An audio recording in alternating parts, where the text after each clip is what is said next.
আয়েশা রাদিয়াল্লাহু তাআলা আনহা নবীকে জিজ্ঞেস করেছেন, নবী আমি আপনার থেকে জানতে চাই আকাশের নিচে জমিনের উপরে এমন একজন ব্যক্তিকে যার আমল অনেক অনেক বেশি।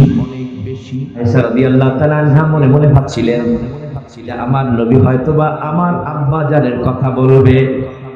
কার কথা বলবে? আমলের সবচেয়ে সাহাবীর দিক থেকে কোন সাহাবী, কোন ব্যক্তি হুজুর আপনার নজরে সবচেয়ে কে বেশি? এই আশা নিয়ে প্রশ্ন করছিলেন যে আমার নবী তো আমার আব্বাজানের কথাই বলবেন। হযরত আয়েশা সিদ্দিকা রাদিয়াল্লাহু তাআলা আনহা তার আব্বাজান হচ্ছেন হযরত আবু বকর সিদ্দিক রাদিয়াল্লাহু তাআলা আনহু। কি বলেন ঠিক কিনা?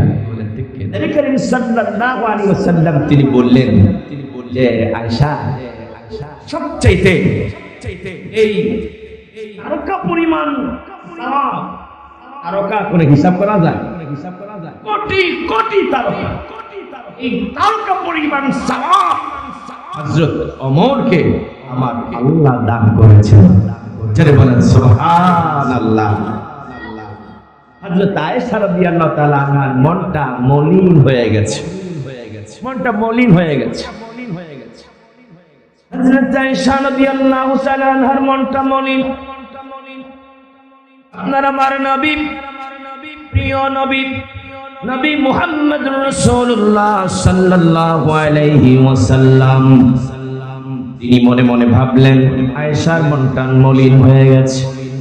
নবীজি আয়েশার কথা, আয়েশার দিকে লক্ষ্য করে বললেন, আয়েশা মন খারাপ করো না, মনটা খারাপ করো না। আয়েশা শোনো, তোমার আব্বা জানের কথা বলি নাই, এই কারণে তোমার মনটা মনে হয় একটু মলিন হয়ে গেছে। আয়েশা রাদিয়াল্লাহু তাআলা আনহা বলেন, ওগো নবী আমার আব্বা জানের ইসলামের যে কত অবদান, আপনি আপনার আব্বা জানের নাম না বলে আপনি ওমরের নাম বলেছেন। নবীজি বলছেন, শোনো এবার তোমার আব্বা জানের কথা।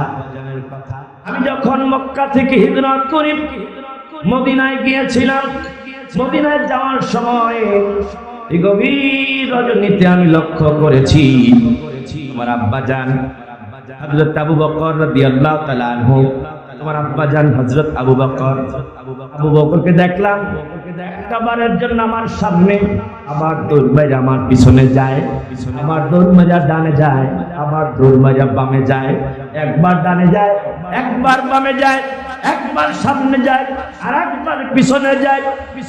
কিছুক্ষণ এই দৃশ্য লক্ষ্য করে আমি আবু বকরকে জিজ্ঞেস করলাম, আবু বকর তুমি একবার সামনে যাও, একবার দৌড় মেরে পিছনে যাও, একবার সামনে যাও আর একবার পিছনে যাও, আর একবার ডানে যাও আর একবার বামে যাও, কারণটা কি?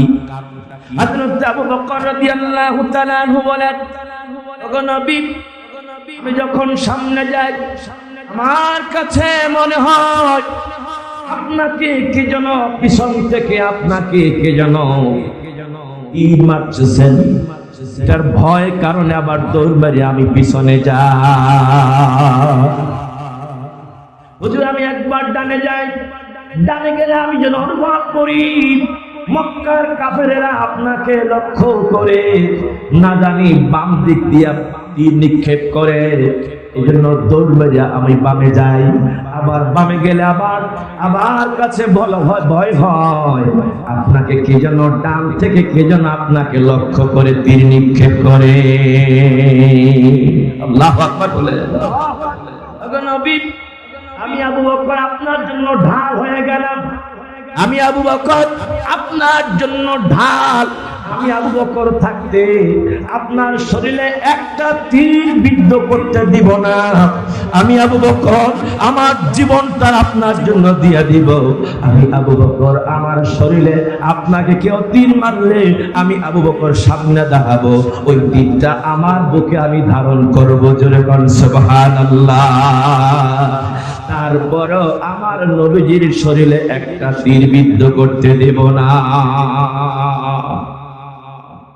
হযরত আবু বকর আর কথা বলে নবীজি চোখের পানি ছেড়ে কেঁদে কেঁদে বলেন, আয়েশা শোনো, আবু বকর ওই দিনকার এক রাতে আমার আল্লাহ যে সওয়াব তোমার আব্বা জানের আমলনামায় দান করেছে, পৃথিবীর সকল মানুষের ন্যাক সকল মানুষের আমল যদি এক পাল্লায় ভারী দেওয়া হয়, আর আবু বকরের ওই দিনকার এক রাতের আমল যদি এক পাল্লায় ভারী দেওয়া হয়, হযরত আবু বকরের আমলের পাল্লাটা ভারী হয়ে যাবে।